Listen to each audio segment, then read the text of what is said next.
என்பது போக்க என் உயிர்களும் காக்க துப்பாக்கு துப்பாக்கி துப்பாக்கி துப்பாக்கு துப்பாய தூவும் மழை என்பது இணங்க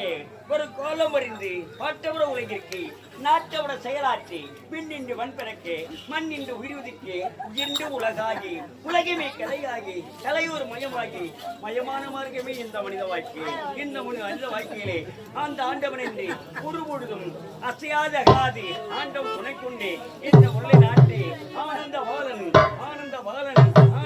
என்று குறைந்து மக்களுக்கு யாதொரு தெரியவில்லாமல் கடமை கண்ணியம் கட்டுப்பாட்டு மீறாமல் நீதி எளிமையோடு தர்மத்தின் வழியாக இருந்து அரசாட்சி நடத்தி வருகிறேன். எனக்காக பணியாற்றக்கூடிய எனது காவலில் ஏற்பதற்கு யாருக்கு காவல்?